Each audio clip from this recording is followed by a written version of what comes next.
Welcome to Sustainable Stock, Reviving Legacy Genetics, the podcast that delves into the power of traditional cattle genetics and the ranchers bringing them back.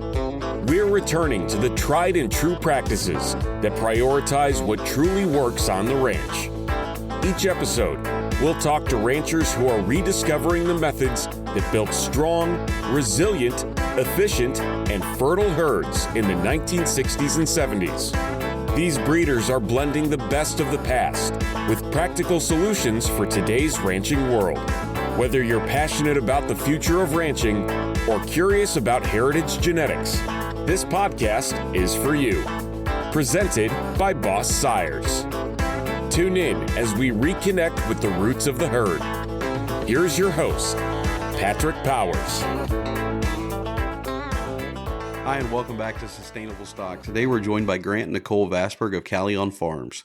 Their program has become known for taking the Brahman breed in a whole new direction. Cattle that are fertile, docile, and raised to thrive on grass. We're excited to hear directly from them about the journey, the lessons, and the vision behind Kallion Farms. Grant, Nicole, are y'all with me? Yes, Patrick, we're here. Yeah, we're both here. All right. Well, guys, if y'all don't mind, I know Grant's been on the show before, or on the podcast before, but we've only really spoken at a level of Boss Sires, and I really wanted to offer y'all the opportunity to speak on what Kallion is. Sure. No, I appreciate it, bud. Well, I guess with Kallion, I guess we've kind of been the black sheep in the Brahman breed for, 15 years now. I know it might sound controversial, but I know with the Brahman breed, I'm the typical Brahman I am not a fan of. And being a Brahman breeder, most people assume you love your breed, but your generic Brahman is an animal that I do not like.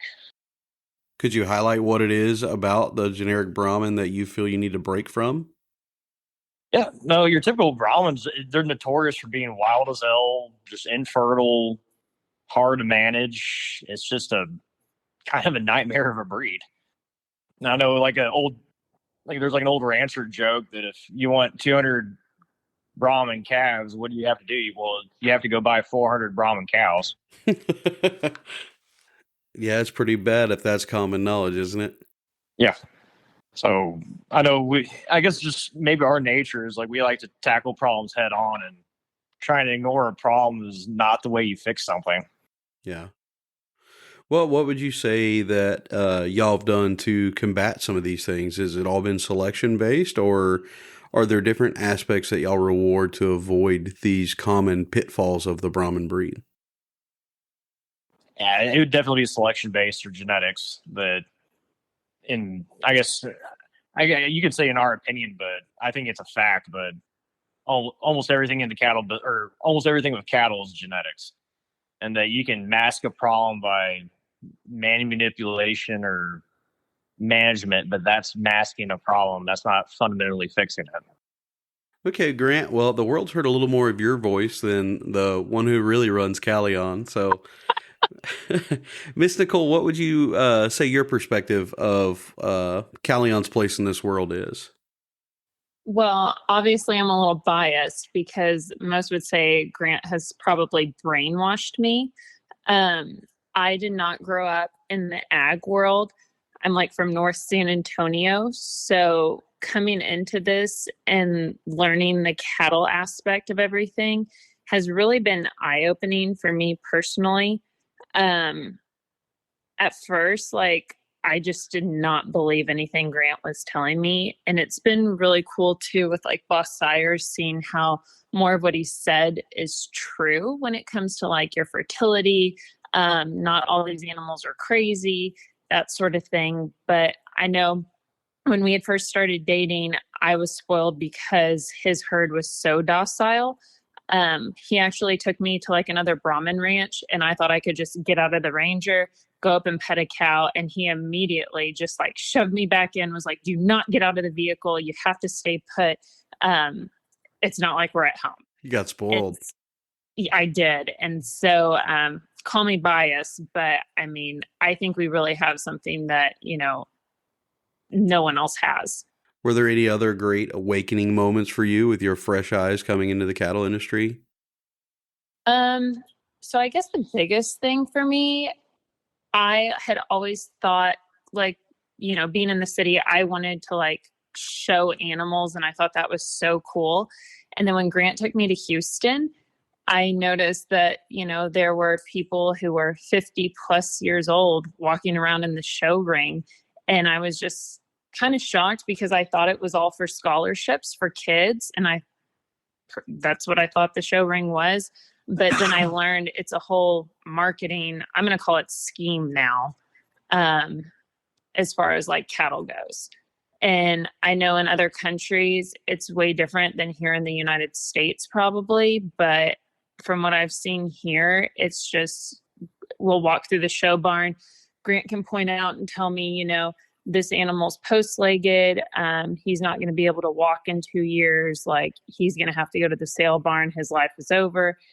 And to me, it's just everything that the normal average person thinks the show ring is. It's complete opposite. So you weren't enamored by the pageantry?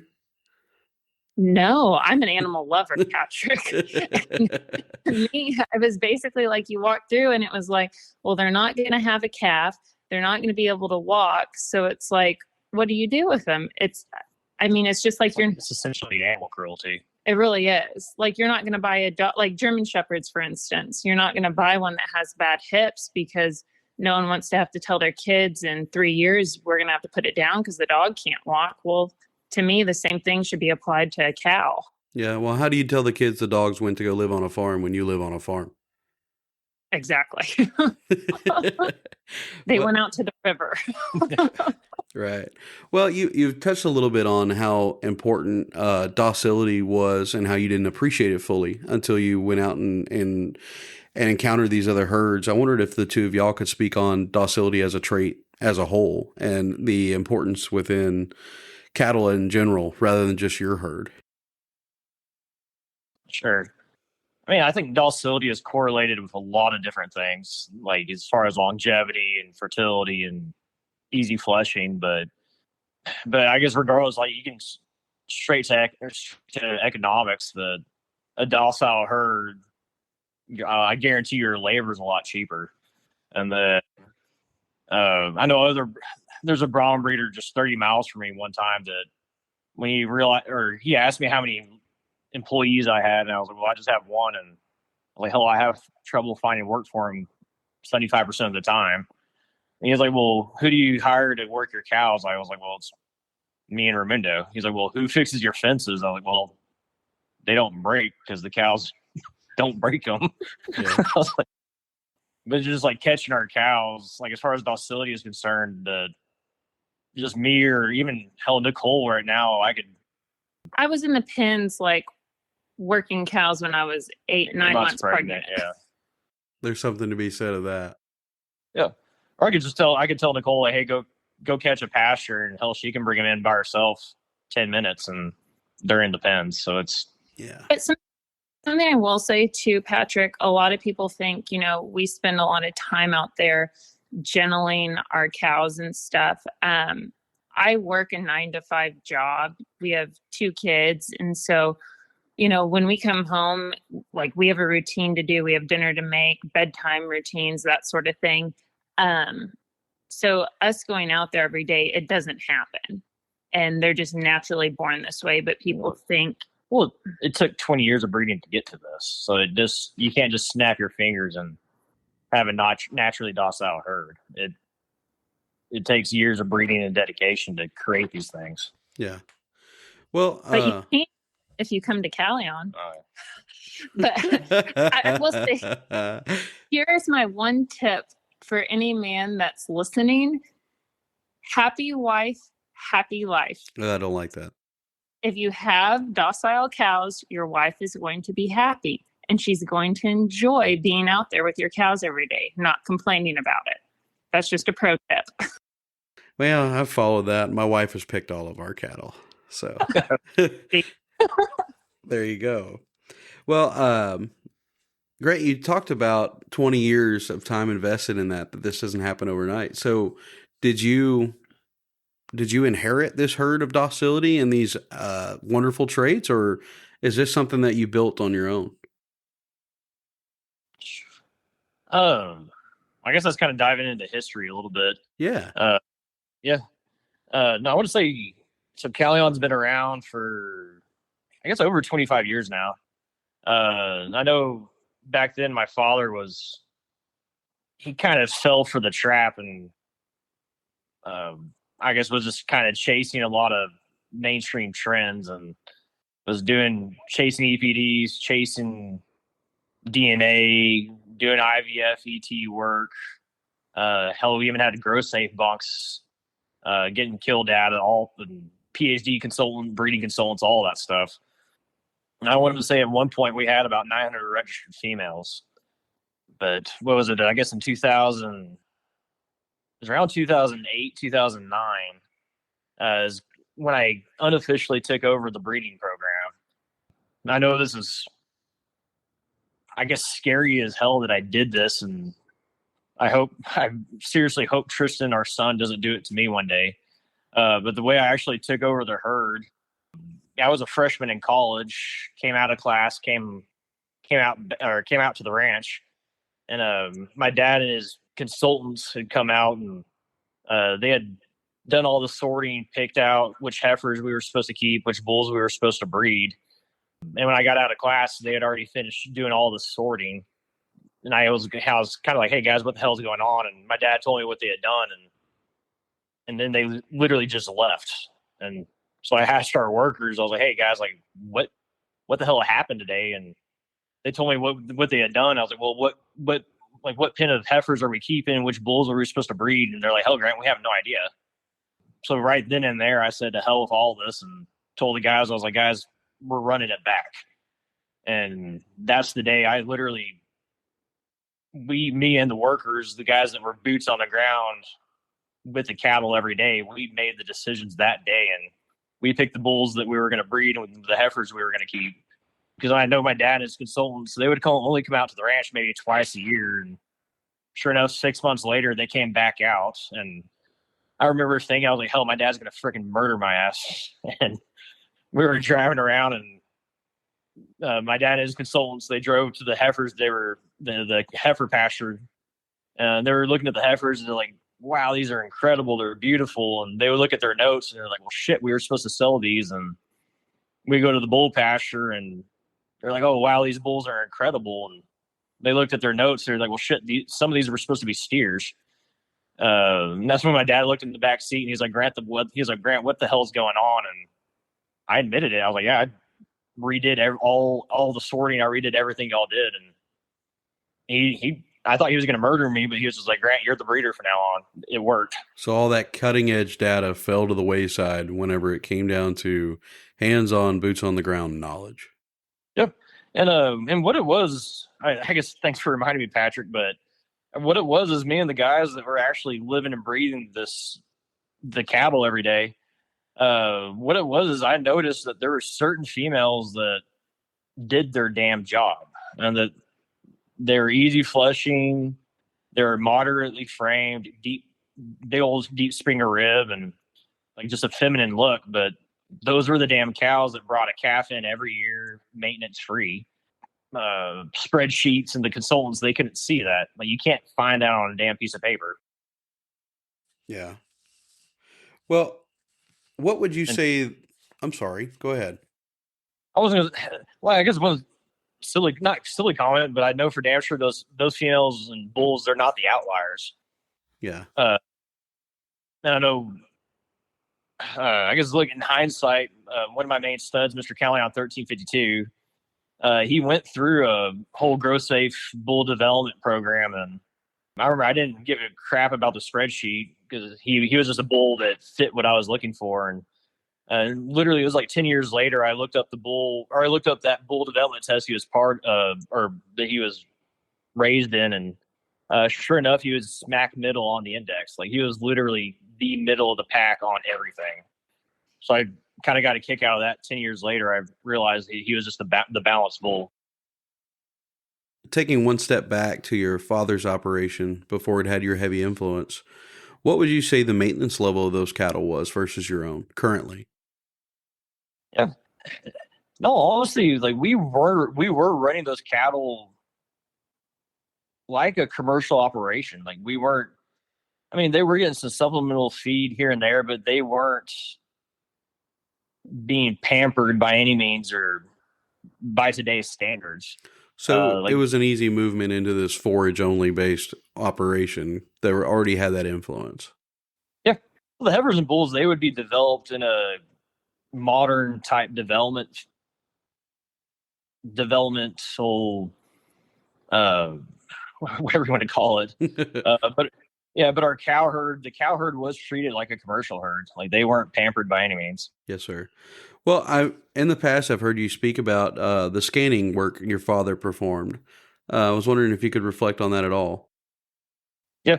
So 25 years ago when my dad got into it, his niche that he was trying to fulfill or create was a high marbling Brahman.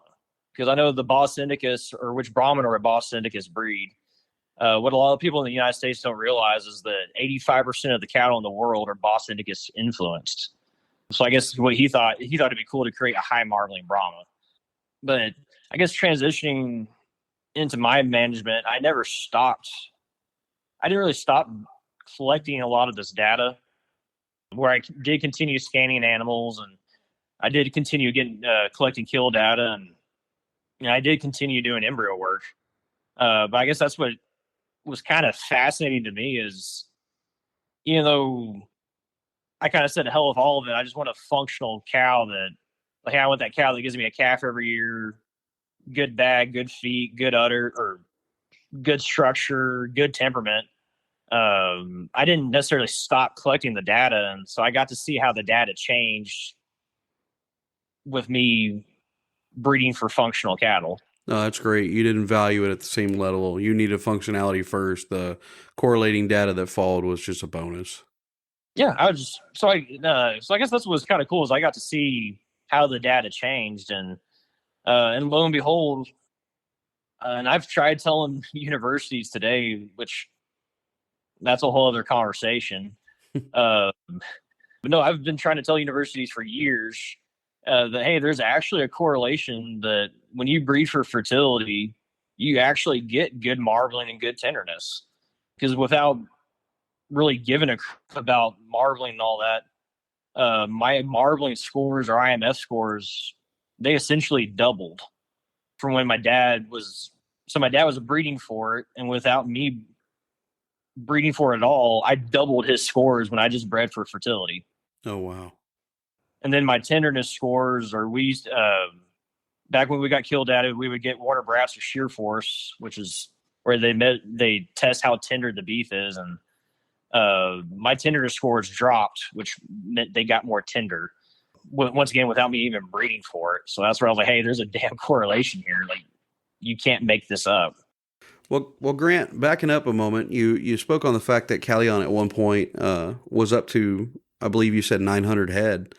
Where do y'all find yourself now, and how drastic has that change been? Yeah, in 2009, 2010, around there is when we had about 900 females. And when I just went to that, back to the basics of give me a cow that gives me a calf every year, problem free. When that was my culling metric, of those original 900, only 33 survived 5 years of that simple program. And so essentially that was our program. And like I said, I wasn't done collecting kill data and scan data and all that. I want to say it was back, I guess, around 2017, which a lot of people didn't realize that even though my father had started Kallion, that at one point it was a partnership that owned Kallion. Okay. And in 2017 is when the partnership broke up. And I know at that point in my life, I want to say it took me about 2 days to say to hell with it. And was already the breeder for about 8 years at that point, to where I said, to heck with it. I'm just going to dive in and go by myself. Because at that point I was already the breeder for 8 years. And so I took a loan out bought 50 females from the Kallion partnership, and I want to say there was about 12 herd sires at that point, which I know I didn't need 12 herd sires for 50 females, but we acquired some commercial Hereford females. I want to say it was about 200 at that point. But like I said, I kind of said to hell with it. I was like, if there's a time to go bankrupt, it's when you're single, not married, and no kids. Absolutely. I was like, let's go for it. So I guess regardless, that was 2017, and I was ranching on a lease operation. It was a big lease that we had, and was on that for several years, and that ended up being a train wreck for certain reasons. But that's when my wife and we bought our ranch here in Normandy in 2019, and here we are today. It's a good place to be. Heck yeah. The dearest place in Texas. Yeah, I've got a family that live right over there. No way. Yeah. Miss Nicole, I know you said you have a normal 9-to-5. Grant, do you have an off-ranch income as well? Nope. No, I don't. Shooting straight with you, when we first bought this ranch, I was kind of getting into some land and ranch construction, just land clearing, building fences and whatnot. And I think at one point we had about 12 employees, but I was doing that thinking that, hey, if I can make money in land clearing, I can retain more females and kind of take stress off the cattle, because I think anyone in the cattle business in the States knows it's very difficult to make land payments with cattle or just on cattle alone. So anyway, I did that for a few years, and I'll let Nicole take credit. So I had told Grant, I don't understand why you're just not putting everything into the cattle. A little bit of that comes from my background. I'm in medical sales. And so I've always thought when you have a great product to sell, it's the easiest thing to do in the world. And I just never understood why Kallion wasn't like taking off at that point in time. And I really thought it was because Grant was just so diverse in other aspects of business, doing other things. And so that's when I really pushed him like, hey, you need to focus solely on the cattle. You have a 1 in a million product here to give to people that can help change everything. And so that's when he solely was like, okay, well, cows it is. So here we are. Yeah. I got out of construction, and I know just growing up in the Brahman business, I've just seen show breeders sell, I can call it a lot of words, but we'll just say show genetics, all over the world. And that's where I was like, hell, surely someone in Latin America would want a functional Brahma. And so I flew to Paraguay.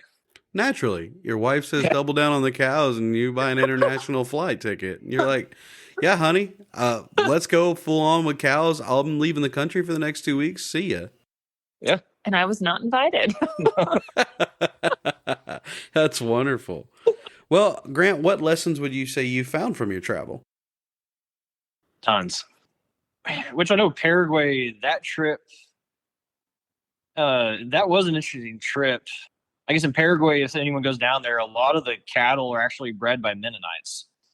And because I was told to go to Paraguay, just people in the Brahman industry told me that, hey, if you want to find someone that appreciates good cattle, you need to go to Paraguay. The people in Paraguay know what good cattle are. So when I went to Paraguay, like I said, it was a lot of Mennonites that were growing cattle, and there were some damn good cattle there. But I kind of realized that I was like, hey, Kallion's not going to change a whole lot there. Like, they already have functional cattle. Where I guess my cattle would just be an outcross or a different bloodline or a different option. Thank you for highlighting your first failure as a salesman, realizing that not everybody needed what you were producing. Yeah, thanks. Yeah. Well, I've never been called a good salesman. Really? Yeah. Elaborate on that one. I didn't mean to sidetrack you there. So you realized the solution by seeing that some didn't need it and then others did. in your travels? Yeah, which I guess what's a cool perspective about Paraguay is, or what's unique about it is, like I said, they had good cattle, and it's Mennonites that are the breeders.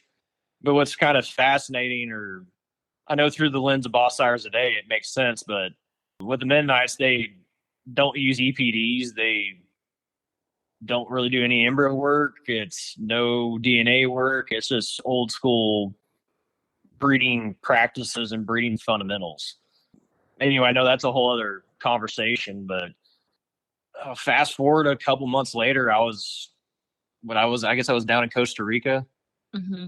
Yeah, I went to Costa Rica. A friend of mine down there had a large operation, and I want to say took it over about 8 years ago, and just radically changed everything. And instead of chasing trends, he just started measuring productivity.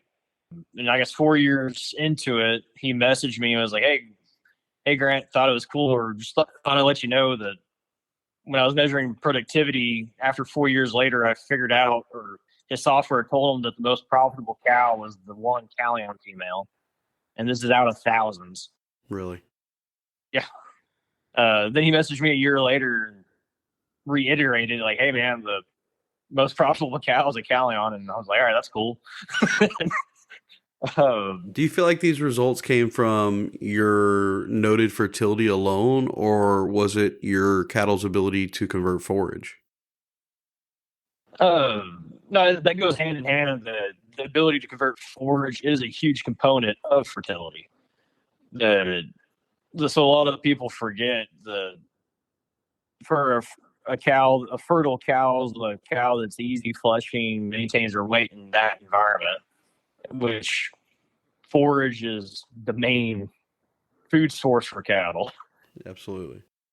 A lot of it's kind of just common sense, but no, but regardless, I know that's a whole other talk on the hormonal aspect of fertility. But I guess regardless of the Costa Rica trip, he got my buddy Enrique got my ass down there, and I do know, I guess, how y'all were teasing me earlier, that as my buddy Enrique and I were driving around, he did make fun of me. He's like, "Grant, I just got to admit it, you're one of the shittiest salesmen in the world." He's like, "And that's why I knew you had good cattle." Which I guess, thank you. That's kind of a compliment to my cows, I guess, which I guess I'll take it. Hey, cattle that work sell themselves. Supposed to. Yeah, they're supposed to. Supposed to. With that being said, with Grant's salesman techniques, I will say, he'll tell me sometimes, "Hey, like someone's coming out to look at the cattle." I was like, "Oh, are you going to catch them or put them in the pens or anything?" He's like, "No, it's okay. We'll do it." And I was like, "Well, are they getting anything?" "Yeah, I think they're going to get some bulls. So we're just going to load them up together." Yeah. There's no, you come here and nothing is on a halter. Nothing is in the pen for you to look. You go see them in the pasture. Then you get to push them with Grant into the pens and sort them so you can actually see how tame they are. And I mean, it's a full on, like, what you see is what you get. Hey, I love it. That's Totten Ranch and their redneck auction. Same thing. Yeah. But you can ask my buddy Brandon Singh that you even get to drink out of a water hose. Yeah. I'm trying to get better about having a cooler with drinks, but He's a work in progress. Prospective clients to the ranch, come show them around, take them on a 4-wheeler ride around, and oh, you thirsty? There's some pond water right over there. It's natural water. Yeah. Well, Grant, what would you say the stark difference in what you are seeing marketed around the world is, and what you feel you're offering, and what's currently marketed to the outside world? Well, to be honest with you, my very first trip, like I said earlier, that there is a huge correlation between high marbling and fertility, which I guess to explain that a little bit, the breeders that work on fertility, they breed for easy flushing, which is high marbling. But I know a lot of today's performance breeders will chase carcass only and destroy fertility. But regardless, my very first trip, I thought my niche was a high marbling Brahma. But then after visiting countries like Honduras and Costa Rica, I didn't realize that a Brahman that can give you a calf every year was a damn niche. And then when I was in Honduras, for example, that country's averaging 40% calf crops. And I know they've become very good friends of mine. And I know I'm not trying to disrespect them, but when I went and visited the Montalvans in Honduras, that I know those brothers for 10 years were trying to figure out why their Brahmins could not give them a calf every year. And they had hired kind of like my dad, they had hired PhD consultants and nutritionists trying to figure it out. But regardless, he had heard about my program, and I guess my crazy ass goes to Honduras. And when I was visiting them, that's when I quickly figured out that it was the damn genetics, and that I know there's about 50 to 75 females in the pens, and most of them had pretty poor body conditions. So some from the outside would easily say, "Oh, this is nutrition."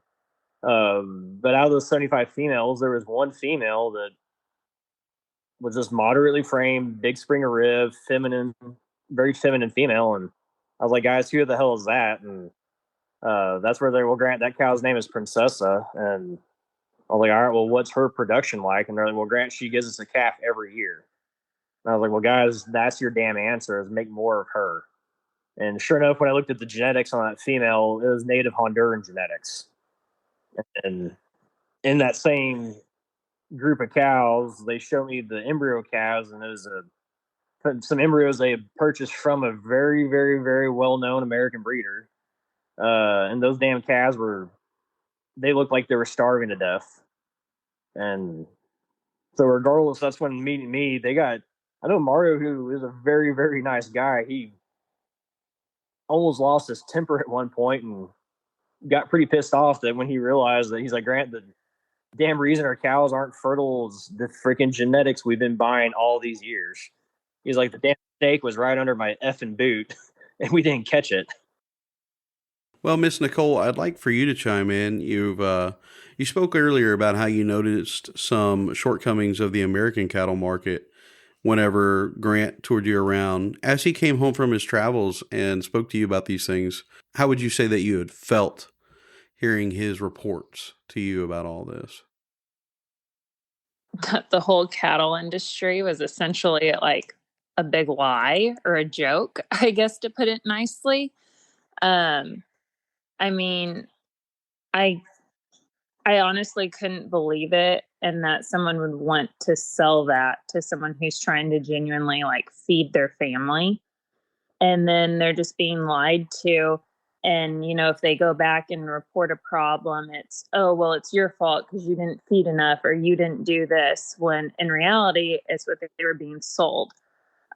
Me personally, if I'm going to spend money on something, and like a cow, which is not a cheap purchase, if I'm paying, $5, $10, $20,000 and I don't get a calf when she's out with a bull, you better believe I'm calling that breeder and saying, what the hell's the problem?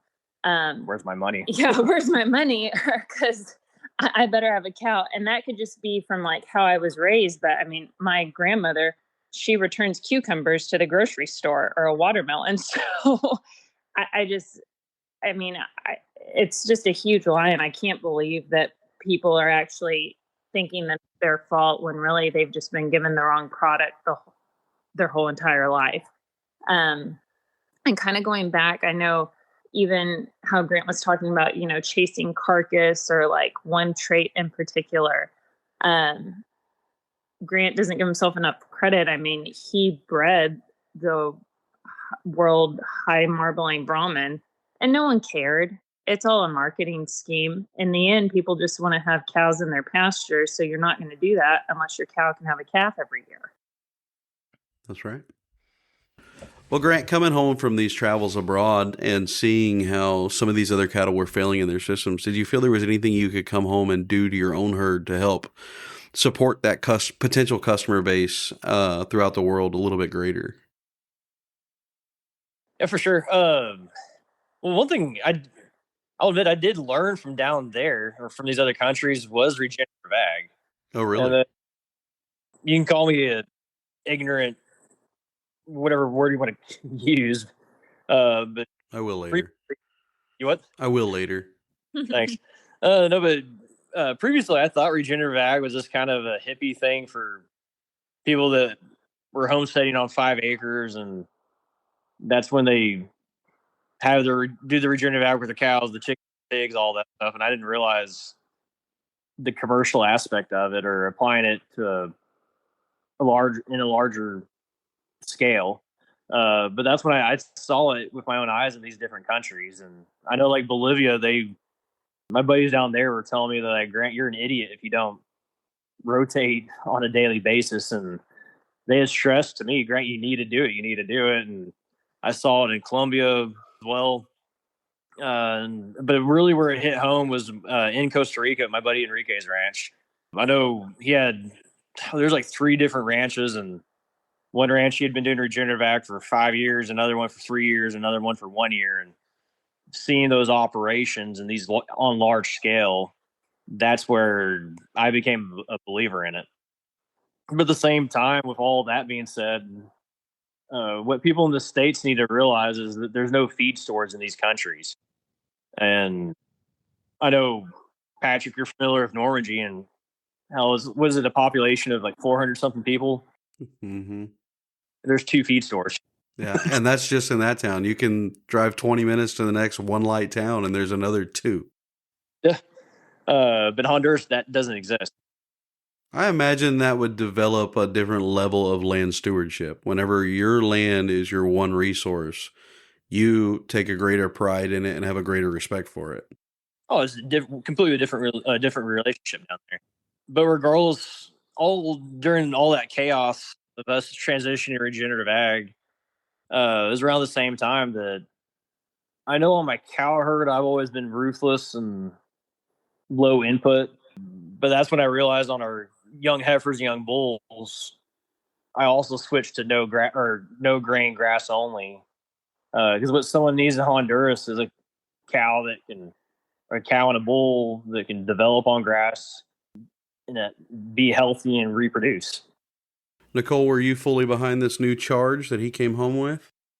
Oh yeah, 1,000%, because I had really started digging in into kind of, the health aspect of our lives, and with us starting a family and whatnot, food became a top priority for me. And then looking at, when you're eating this meat that is just filled with like your GMO corn and your cottonseed, it's not going to be healthy for you by any means. And then it's just, I mean, our bodies deserve so much better. And then the fact that Grant was like wanting to do this to help others around the world and then help our land. And I mean, it's awesome. And everyone, I really do truly think, needs to try and do it. But the big kicker is you have to have the genetics to do it. And, that's where Boss Sires is something that can be offered. And, in Latin America, how we talked about a lot of the Boss Indicus needs the Brahman, that's where Kallion can help there too. Yeah. Well, before we get too far into the Boss Sires, we can't speak to you and Grant without eventually getting on to Boss Sires. I was hoping that Grant would speak on what some of the influences he's found along his cattle journey have been. I know that Grant, speaking heavily on Lassner, Zietzman, and Bondsma, to me, has influenced my education of cattle thus far. I was wondering if you could talk to me about how you were exposed to them and how you've embraced their knowledge. Yeah, I wish I was exposed 20 years ago. But yeah, no, I guess all these trips internationally, each individual trip had something unique to offer, something unique that I learned. Just kind of like a little Easter egg deal or whatever you want to call it. But I do know, like when I was in Panama 3 years ago, I gave a speech there, and the speech I gave was just Cattleman 101 basics.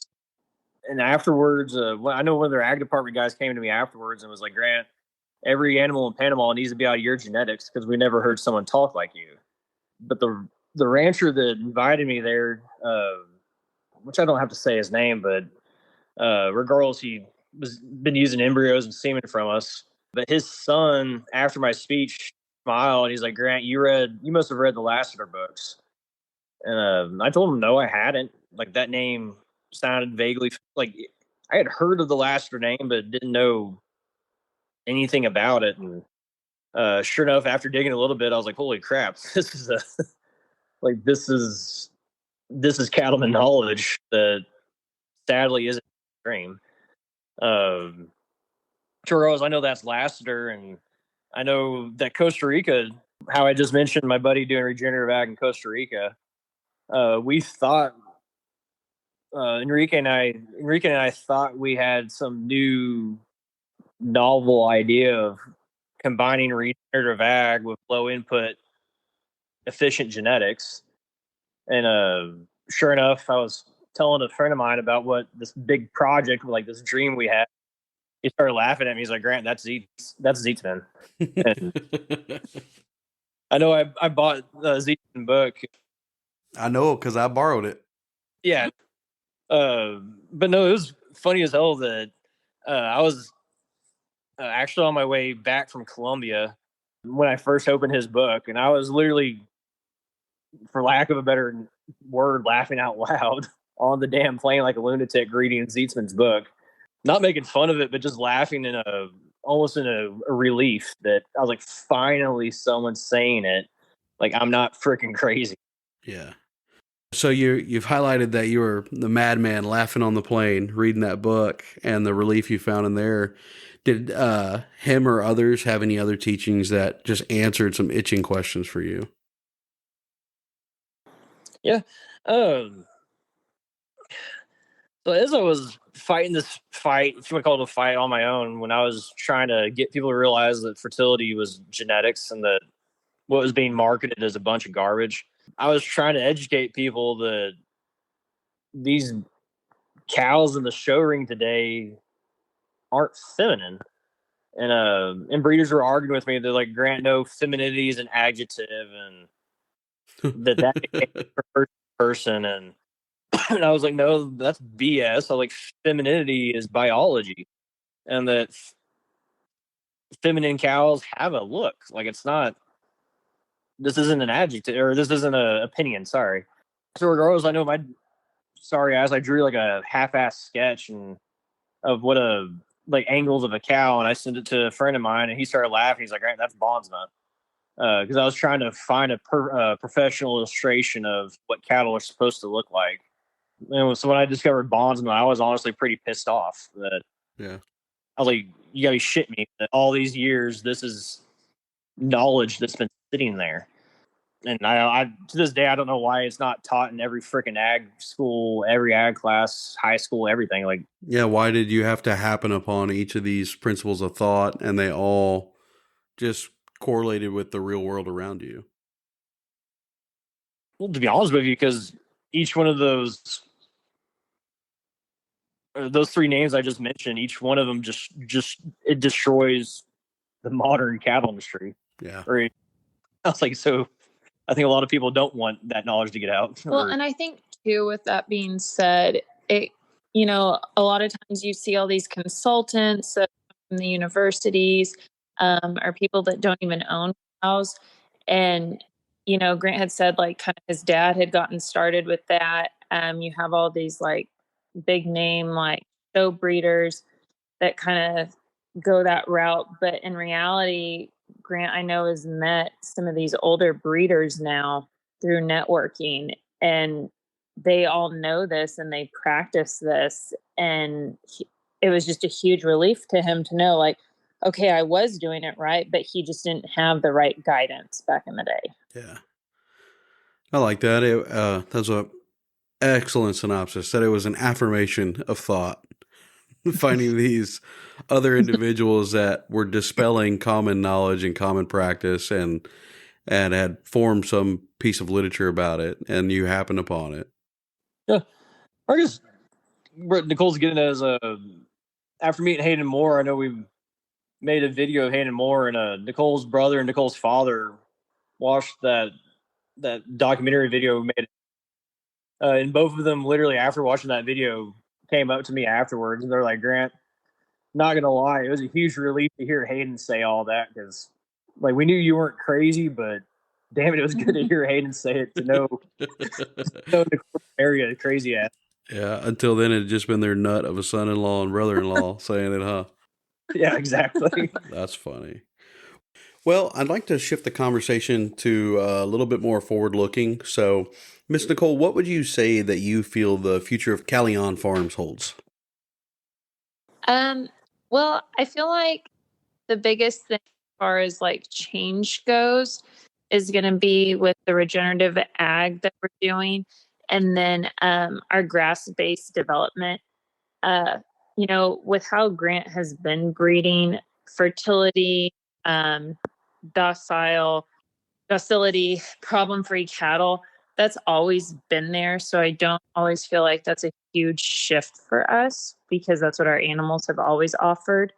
Um, but really focusing on, improving the land, and then making sure that these animals can be developed on grass alone. That's wonderful. We're hoping to also do, or we have been, we started we want to do grass-fed beef. And so we even recently, Grant has scanned some of the animals that have just been weaned, and to see what their scores are being developed on grass alone. And I mean, those results have even been really promising. And our animals can do it. And that just kind of shows, he's been doing the right thing all along. That's great. Well, Grant, anything to say on the future of Kallion in your eyes? Yeah. I'm not gonna lie, like I know, like you said earlier, it's hard not to talk about boss sires, but I know Kallion today, it's been a blessing getting to learn from older guys like your Hayden Moores, your Marcus Shacklefords, I know Bill Bond, we recently met last week, and trying to bring back some of their wisdom and knowledge and preserve it and practice it has been also fun as hell. And I know it's a very serious matter, but at the same time, I know like Hayden Moore, learning from him about line breeding and how to line breed properly. And I know Kallion historically, I was indirectly having to line breed because I didn't know where else to go for genetics that wouldn't screw me up. But regardless, it's been fun learning or practicing some of these, or learning from these older breeders that have been doing it right all these years. So I think that's part of Kallion also. All right. With all that said, it would, as you've stated before, and I have myself, it would be hard to not talk about boss sires within this interview. So, as one of the co-founders of boss sires, I can think of nobody better to answer some of the curiosity behind it. What would you say led to boss sires? It was literally my trip to Colombia about, I guess that was a year and a half to 2 years ago. That's when I knew it had to be done, or that I needed it. Because I know when I was in Colombia, I was walking around the fairground or whatever, and literally a Colombian stopped me. He was like, "Oh, you must be the crazy gringo that says you can fix fertility with genetics." And I know when I told him, I've named off 4 or 5 other Brahman breeders that have functional Brahmins. That's when he's like, "Well, Grant, none of us have ever heard of any of y'all." And that's when I knew, I was like, "Damn it, I need a damn cooperative." Yeah. And I know my poor wife, but I talked about the company for damn near 9 months.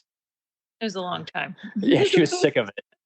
It wasn't named Boss Sires at the beginning, or we didn't know what it was going to be named, but I know she was sick and tired of the company of the concept. But luckily, was it John Atkinson? I guess I must have posted something about functional Brahmins, and he messaged me out of the blue and was like, "Hey, Grant, are you finding that there's actually people in Latin America that want a functional cow?" So anyway, that's how I met John, and my buddy Mario in Honduras, and then I know there's Gregario in Mexico. That we were kind of the first four that kind of came up with the concept of like, hey, what if there was a international cooperative type company where we represent each other in our respective country? That's kind of where the sucker was born. That's wonderful. And which I know, Patrick, you're getting to see it firsthand. That a lot of times, if you want something to be done, you got to do it yourself, and that's Well, a too with like Boss Sires, when it was just Kallion by ourselves, we're screaming at the top of our lungs, like, hey, listen, like trying to teach people this. And then when Boss Sires came along, it's like now we have a whole army of people that are preaching the same thing. And so you're obviously a lot louder than just one individual. And I think that's the beauty of it, is everyone's helping each other to hopefully educate, the world at this point, that this should be the new norm, not what has been going on in the cattle industry for I don't know how many years now. Yeah. That's where we're hoping to see like the biggest change, and Boss Sires will become the new normal. Yeah. I can't think of a better representation. Y'all spoke about old school knowledge and how it's influenced y'all and your shift in that with y'all's operation. And, Boss Hires definitely values that. I wonder if y'all could speak on that a little further. Sure. I guess with Boss Hires, it's like obviously I'm one of the reps for the States, so I'm also a headhunter. But then when I got to meet guys like Hayden Moore and Marcus Shackelford, and when I saw their genetics and saw their programs and saw that they were essentially still line breeding old school genetics, but when I saw their cattle, I was like, son of a gun, this is all I've been trying to create. And that I guess Kallion, everything that we've been doing with Kallion for, I guess my specific programs since 2009 is I've been trying to go backwards in time, like trying to undo all the bullshit breeding practices that breeders have been doing for the past several decades and get back to old school. And it's not trying to take away from Kallion, that I still think our journey was cool. But we still have something to offer too that is still somewhat different than other people. Grant really doesn't give himself enough credit when it comes to like the docility. That's the thing we're most known for. And it really started because back in the day, he had gotten in a horse accident. And at that point, he was like, never again am I going to have a crazy cow. Yep. And that's where we are today. And people just really, they don't believe it. Patrick, you've gotten to see it firsthand. And I think even you are just like, this is insane. Oh, that's one of my favorite stories of Grant's is he says I'm a cowboy no more on that day. I retired. Yeah. I love it. I'm sorry, everybody out there. I'm not a horse person.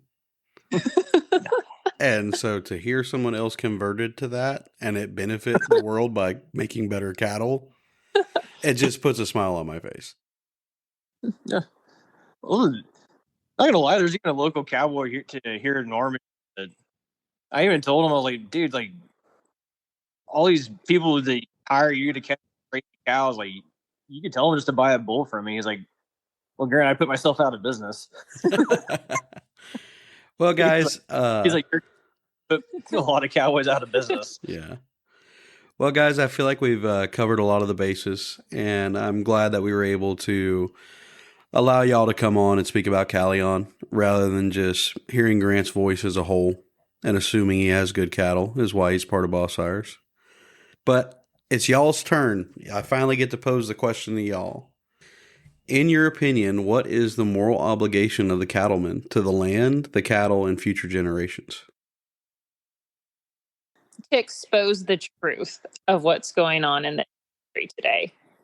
And I feel like Kallion, we have done that in the Brahman breed. Hopefully people have seen that from following along with us or calling and talking with Grant when wanting to purchase cattle or get into the Brahman breed. But with Boss Sires, that's where we just want to expose the industry as a whole. And the biggest thing for me personally is we're hopefully giving a fighting chance for younger ranchers to get into the business and build their ranching legacy. Because with these genetics that are being offered through Boss Sires or any of the breeders, Kallion, it's going to keep you in business. I like that answer, guys. Yep. Because I can personally attest to it, or whatever the word is that this past 15 years trying to breed the right cattle, it honestly sucks.